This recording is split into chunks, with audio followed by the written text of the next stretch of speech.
Hello everyone and welcome to another Stargate lore video. Today we're going to be talking about the Hebridian and the Serrakin. And he is my younger brother. Ah, yes. I see the family resemblance. It's uncanny, boys. It's like...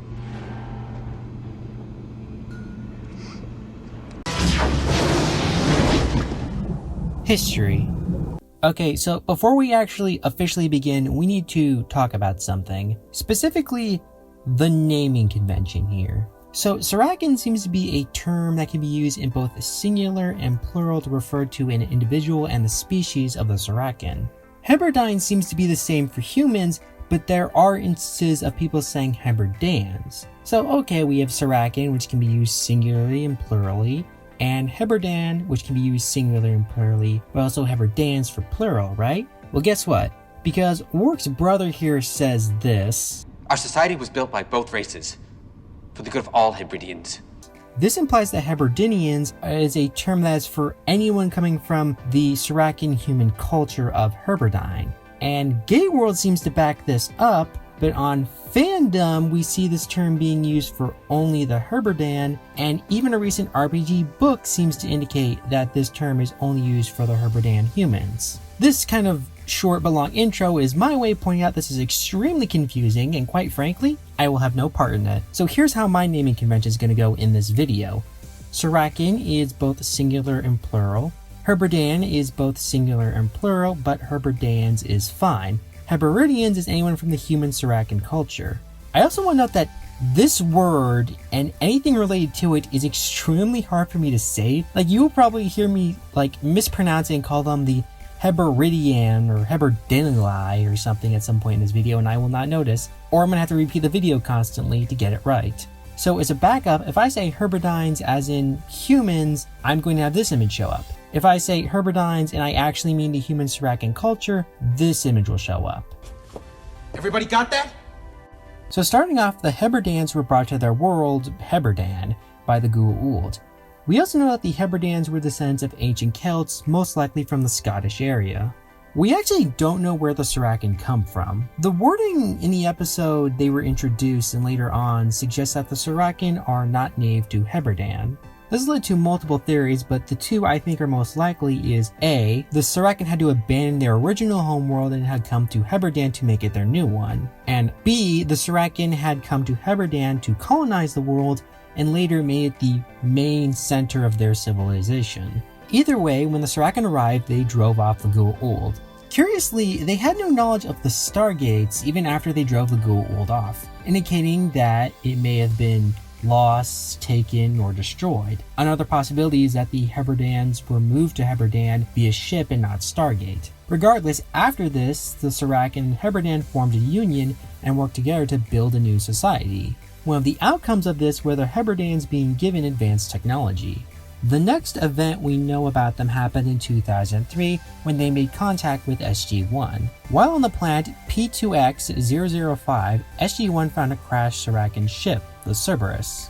They met a group of Hebridians who claimed to have been the crew of the ship and were fighting savage aliens on the planet. In reality, they were all prisoners. Warwick Finn, who was the true captain of the ship, explained to Jack and Teal'c that 3 years ago, they crashed due to an asteroid storm.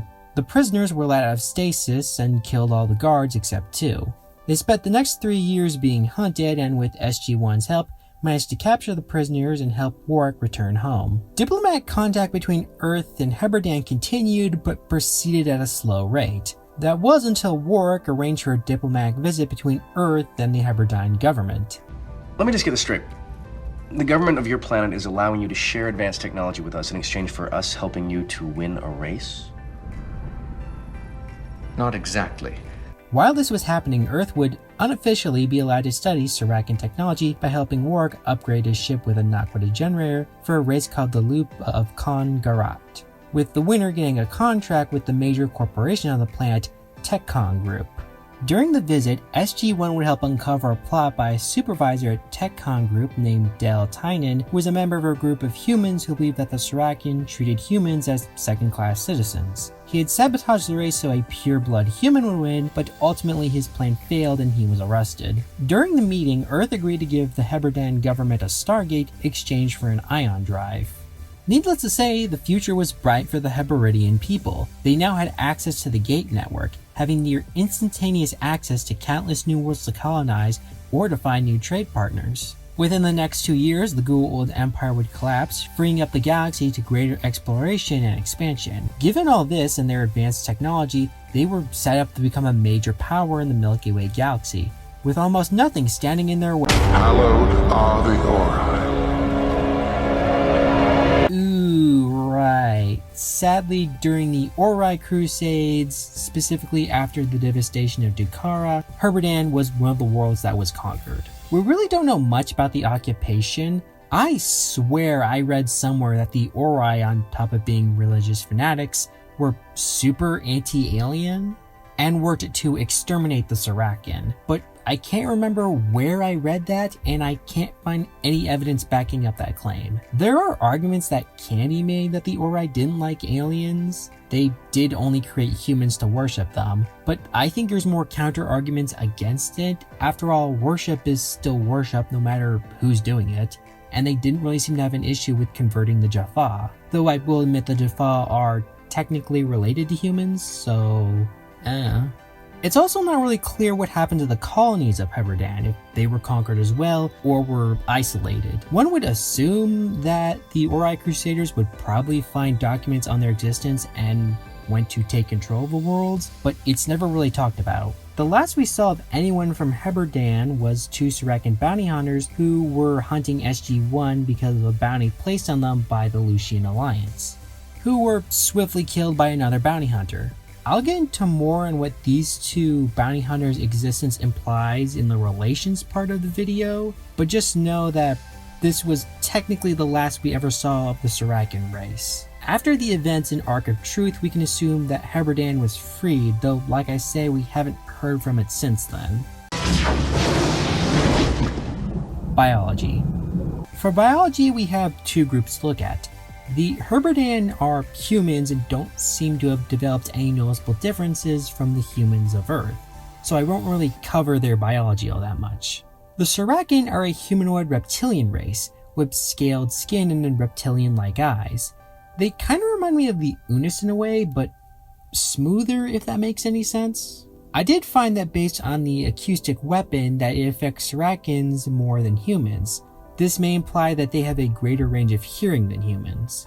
Not much else is known of their biology, though an interesting note is that they can interbreed with humans, as we see many examples of half Serrakins and humans and Serrakins getting married. Now, I am not a biologist, and after what happened last time I tried to explain real-world science on this channel, I'm just gonna move on, honestly. Society. For society, it's interesting because there's plenty we know and a lot we don't. We know basically nothing about their government, religion, or almost anything to do with their culture. But you know what we do know? You can wager on the outcome of the Loop of Congarat at any of TechCon Group's friendly gaming kiosks, conveniently located throughout urban centers near you. TechCon gaming kiosks. If you don't play, you definitely won't win. TechCon Group is a major corporate conglomerate on the planet and has many business ventures. Just to name a few, there's the Ultra Sports Beverage, gaming kiosks, deep space exploration, cosmetics, funeral services, its own news service, TCNN, and a family restaurant chain. So kind of imagine if Coke, the Ohio Lottery, SpaceX, Goop, Carriage Services, CNN, and Fresh's Big Boy all came together and had a baby, and that baby ate Disney. My God. Also, I just noticed TCNN, CNN. Ha! That's funny. I should note that TechCon Group was said by Work to be the largest corporation, but not the only one. So it's possible there's other major corporate conglomerates on the planet. Another thing of note, it's not clear if TechCon Group controls the government in any way. Now, I don't mean like some shadow government thing where they control from behind. I mean more in the sense of lobby power. I imagine probably yes in some way, but that's just me speculating. As for what this all says, I think it heavily implies that the Hebridian people are heavily capitalistic. If this was just a natural emergence between the 2 cultures merging into one, or if one influenced the other, I cannot say.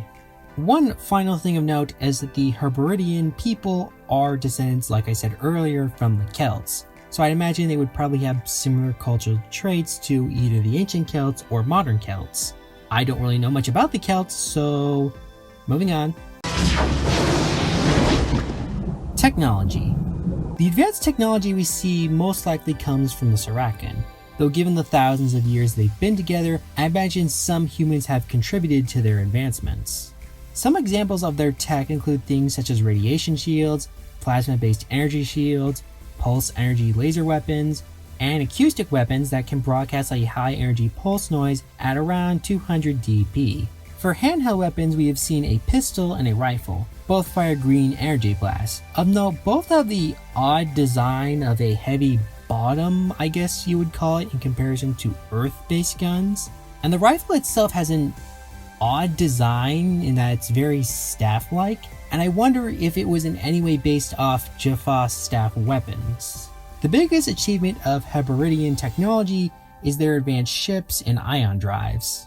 The ion drives are powered by liquid nitrogen. Since Hebridian didn't have a Stargate, the Serrakin and Hebridians had to rely on conventional methods to reach the stars and colonize other worlds, which we know they had colonized a few. Because of this, while their society, while maybe not having the most advanced ships in the Milky Way, did have more in comparison to other factions on the same technological level.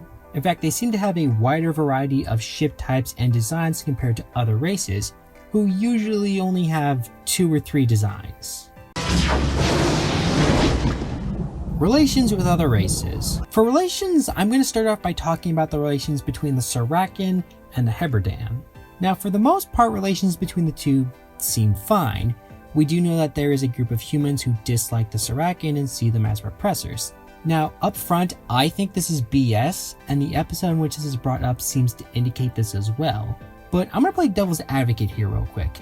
When Dell makes the claim that only Serrakin hold the highest positions and humans are treated by second-class citizens, Eamon's only comeback is...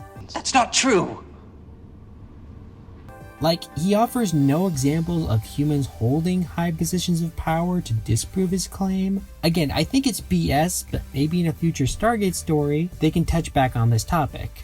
Moving on, we know that both races dislike the Goa'uld. Though I do find it interesting the Goa'uld never returned and tried to reconquer the world. Whether this shows Goa'uld laziness or just how advanced the Serrakin are, I will leave up to you. As for Earth, while they initially had good relations, once official contact was made, we know that diplomatic relations between the two was somewhat slow to advance until the trade for the Stargate and the Ion Drive was made. Also, I imagine the uncovering of the conspiracy around the race helped in that regard. When Hebridian was conquered by the Ori, I'd imagine this would leave them with a negative view of them and the humans who served them, and pretty much anyone who would follow Origin. Even when the Crusaders left, I'm going to guess they still don't like them very much. Actually, this leads me into a side tangent about Daniel and Vala. So I have to imagine that on top of probably not liking the Ori very much, the Hebridian people probably are not going to be happy with Earth, specifically with Daniel and Vala, since they were the ones who unleashed the Ori on the galaxy. That whole Ori thing was not our fault. Just take the blame, you get used to it. I wonder if maybe in a future Stargate series, or maybe even a book, or just anything future Stargate related, we would see a storyline in which Daniel and Vala are captured by the Hebridian government and put on trial for unleashing the Ori on the galaxy. Kind of like that episode in Atlantis, where the Atlantis team is captured by the Coalition and put on trial for awakening the Wraith. Again, side tangent, but what do you all think about that? Is that kind of a cool idea? Getting back on track, we don't know if the Hebridian people make contact with any other race or factions in the galaxy, but I believe they might have. Remember the last Serrakin we saw, the bounty hunters? They'd taken the bounty placed by the Lucian Alliance. Now, I'm not saying that Hebridian had contact with the Alliance, but by this point in time, they had the Stargate given to them by Earth for 3 years, and most likely would have made contact with other factions via the Gate. After these two, it's most likely they were already part of the criminal underworld when Hebridian fell and just met the Alliance that way. Like I said, I don't know if this means the Lucian Alliance and the Hebridian government had any direct ties. Fun facts. So, this isn't so much a fun fact, great, but kind of an add-on for biology, but I don't know how to add it in because it might be wrong. You see, all the Serrakin we see on screen appear to be men, except one. This one. We'll find that one later. And yes, by the way, that is a woman. Or I should say, the actress Jenny Cassidy is a woman. Now, fandom claims that this Serrakin is female, but, and I'm probably going to sound very un-PC here, but did that sound like a female voice to any of you? Activate the scanners. And fandom, as far as I can tell, is the only place that claims this Serrakin is female. Most other sites I've looked at list her role as Alien Bounty Hunter number 1.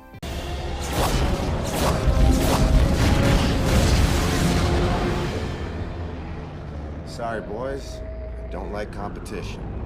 So, I don't really know what this says about the Serrakin as a species, if the females and males look exactly the same except for, you know, like down there, or if we have this Asari thing going on. I really just don't know, and there's too many questions that I'm not qualified to answer. Side note, did you know that Jenny Cassidy was an Asgard puppeteer?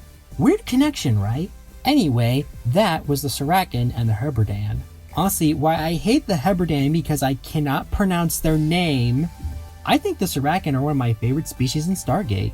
I say this because a lot of aliens in Stargate are often given this unknown quality to them, which kind of makes sense given that they are, you know, aliens. But aliens are either like super advanced or super different or extremely hostile. But the Serrakin are not really written that way. They feel very much human in every way except appearance. It's almost like we were cut from the same cloth. Both just some dumb monkeys and reptiles trying to figure out our place in the universe and don't have all the answers. I also kind of like how they spit in the face of the idea of not helping less advanced civilizations. A lot of races and factions in Stargate have this tendency to treat helping civilizations that are less advanced than their own as this really taboo thing to do. Even Earth started to do this in the later seasons.